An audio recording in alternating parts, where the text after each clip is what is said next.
Você começa a estudar as questões de São Paulo, pô, por que a indústria de Jaú, de Franca, de Birigui, a indústria de calçados está indo embora de São Paulo, está indo para o Nordeste e está indo para Minas? Por quê? Tributo, guerra fiscal. Por que o oeste de São Paulo foi esvaziado? Né? Por que os frigoríficos foram embora de Presidente Prudente? Por que as processadoras de alimentos estão indo para o Paraná ou para Santa Catarina? Por que a Alta Paulista foi esvaziada? Por que não tem alguns negócios na Alta Paulista? Né? Por que as empresas não estão ficando lá? Por que a indústria automobilística está saindo de São Paulo? A Caoa agora está indo para Goiás. Né? Fiat foi para Minas. Os últimos investimentos da JF foram Paraná e Santa Catarina. Né? A indústria de laticínios e a indústria os frigoríficos estão indo embora para Minas. Mas só tributo responde tudo isso? A questão tributária pega muito pesado. A guerra fiscal está matando São Paulo. E São Paulo está perdendo emprego com isso. Aí entra junto a falta, às vezes, de mão de obra especializada, a questão da capacitação profissional. Entra a questão crédito. Entra a questão oferta de energia. São Paulo importa 73% da energia que consome. Né? Então, dá para ter uma energia mais barata? Dá para ter uma energia mais barata. Questão de política pública. E aí é você aproveitar o potencial energético que você tem aqui. Então, onde você vai puxar? Onde dá para puxar mais? Dá para puxar o gás do pré-sal, que em sua grande maioria é reinjetado. Dá para gerar gás a partir do resíduo sólido, dá para gerar gás a partir do ciclo da cana, dá para ter mais energia fotovoltaica. Então, se você aumenta a oferta de energia, você vai baixar preço. Tem a questão tributária, né, que é muito importante. Então, tem algumas alavancas tributárias que você tem que mexer aqui, que é o excesso de substituições tributárias. Aí é federal? Não, só no campo do ICMS aqui. As substituições tributárias, a revisão de alíquotas, a devolução de crédito ICMS são questões, são matérias da competência do Estado, como o IPVA é da competência do Estado. Você vê quantos estados brasileiros hoje têm isenção de IPVA para carro elétrico, para estimular o carro elétrico, ou abatimento de IPVA. São Paulo não tem. Exatamente, eu paguei de IPVA, até reclamei aqui, né, pro governador aqui, falei, foi uma paulada.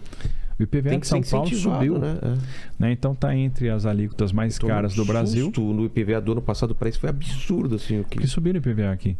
Então, por exemplo, quando você sobe o IPVA, o que acontece? O emplacamento migrou para Minas e migrou para o Paraná. A galera saindo de São Paulo. Vai emplacar sabia carro desse truque, Henrique. Você podia ter me falado aí. Espírito Santo. Né? Outra coisa que afeta o pobre aqui, né? Em alguns estados, para você deixar de pagar IPVA, você deixa de pagar com 10 anos. Outros estados com 15. Aqui você está deixando de pagar com 20. Putz. Um ano já está indo para dívida ativa. Por um ano já vai com dívida ativa. Então, você tem essa questão do IPVA aqui. O carro elétrico, que é uma coisa que a gente deveria estar estimulando, não tem isenção de IPVA. Ou sequer abatimento. Tem alguns estados que têm abatimento, tem alguns estados que têm isenção total. Aqui você não tem. Teria que então, ter. Você não tem uma política pública para o carro elétrico. Porque o que vai acontecer aqui vai ser replicado para todo quanto é lugar, né? Então, você vai vendo algumas oportunidades, né, de questões. O transporte ferroviário aqui pode renascer com força em São Paulo. Transporte de passageiros, o avanço das linhas do metrô. Por que o metrô não está ainda não está chegando no ABC? Por que você ainda não tem a linha da Lapa para São Bernardo? Tá certo? Metrô é governo também. Governo do estado. Por que o metrô não está chegando em Guarulhos? Não está chegando, né? Não sai da Vila Prudente, vai para Penha, da Penha para Guarulhos. Exato. A obra está contratada, tudo bem, mas não andou, não está andando. Por que a linha 17 não andou? E outra coisa, a linha 17 Congonhas para Pinheiros, bom, por que ela não está sendo ligada no Jabaquara e por que ela não está indo lá até a linha, no entroncamento com a linha 4 para atender Paraisópolis? Por que o metrô está parando a linha 4 na Vila Sônia e não está indo para Taboão ou para Cotia? E aí você começa a se perguntar, né? Por que a gente não está usando a área os galpões abandonados do centro da cidade de São Paulo, né? Que a São Paulo Industrial morreu na margem da linha do trem, saindo, né? Quando você sai do centro em direção a Lapa, né? Em direção a Barra Funda, Vila Leopoldina. O que mais tem galpão abandonado, assim, são áreas propícias para a construção de habitação de interesse social, habitação de médio padrão, para fazer empreendimento comercial, para resolver o problema do morador de rua. Então, e isso tudo é construção civil, isso é projeto. Aí você começa a pensar em rebaixamento da linha férrea aqui, para aproveitar aquela área que está de linha férrea, que está exprimida ali nas margens do Tietê. É pegar a linha que hoje é de superfície e jogar ela para baixo da terra. Qual é a vantagem disso? É caro, Mas você gera certificado, você gera receita a partir da área que você disponibiliza para construção. Claro. E você disponibiliza uma área nobre da cidade. Então você mexe com a construção civil, né? E você gera receita e você conjuga níveis diferentes de habitação no mesmo lugar. Todo mundo sabe, quando chega metrô perto, tudo. Se você parar para pensar, é a grande obra de São Paulo dos últimos anos. Não tem. Né? O pessoal parou de fazer obra grande aqui na época do Maluf, depois disso não se fez mais nada. E fluvial também, né? Pô, deixar o Tietê, o Pinheiros navegável e mais do que navegável, a questão de Tietê e Pinheiros é uma questão de necessidade, de segurança hídrica, porque quando chega 8 horas da noite aqui em determinadas regiões de São Paulo, vai para Santana, a água deixa de correr na torneira. Por quê? Cantareira está com 39% da capacidade. Você tem que começar a poupar água. Um dos vilões da água são as perdas, e perda tem muito a ver com pressão na rede. Aí você diminui a pressão na rede, a água deixa chegar em determinado ponto. Porque muita pressão significa o quê? Mais perda.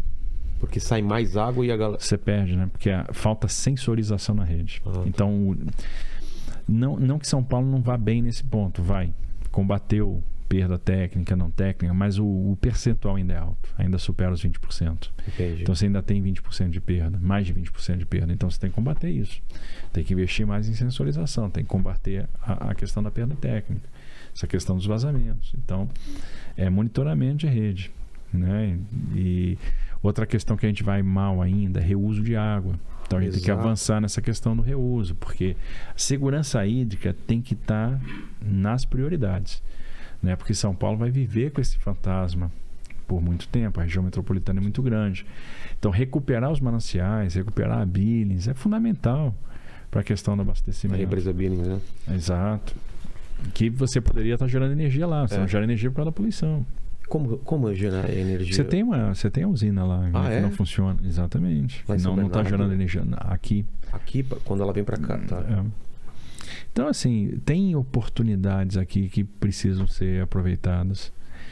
Então, assim, tem... por isso, assim, o pessoal às vezes fala, esse cara é forasteiro. Não, na verdade, eu estou muito imerso já nos problemas de São Paulo. E já pensando nas soluções para eles. E quando a gente vai para os locais e a gente coloca o que a gente está pensando, esse projeto está sendo muito bem recepcionado. Porque as pessoas estão vendo, puxa vida, é isso mesmo, esse cara percebeu o meu problema e está dizendo como é que vai endereçar, como é que vai encaminhar. Então, assim, a sua origem, o lugar que você nasceu, pouco importa. Se o pessoal estiver feliz, eles não vão nem lembrar de onde veio. O que você tem que... O que interessa é saber o seguinte, eu consegui entender o problema, eu consigo criar uma solução e mais, eu consigo tirar essa solução do papel.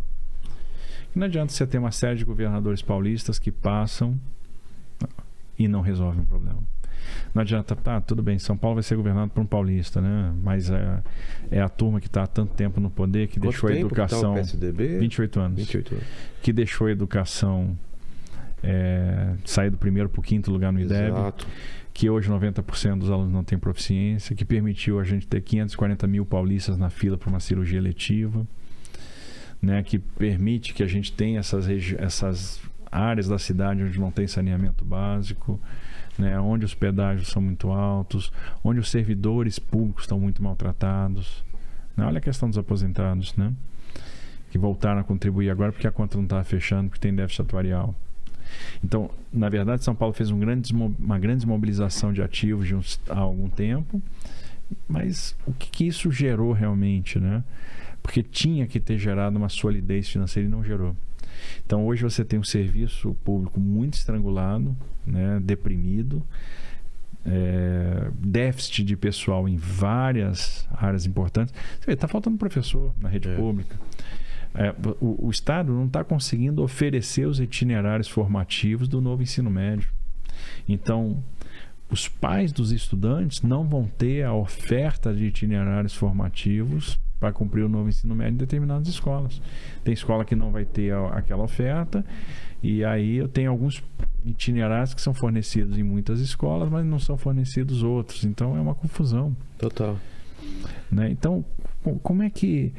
esse é o problema. A coisa ficou muito largada. Você tem 15 mil homens de déficit na Polícia Civil. Aí você não consegue também, manter distrito policial aberto porque não tem policial.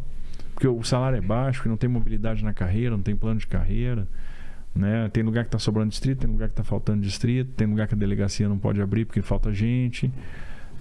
E como aumentar Tem que fazer concurso. Mas para fazer concurso, tem que fazer o concurso sabendo que vai fixar a pessoa na carreira. E para fixar a pessoa na carreira, você tem que melhorar a carreira.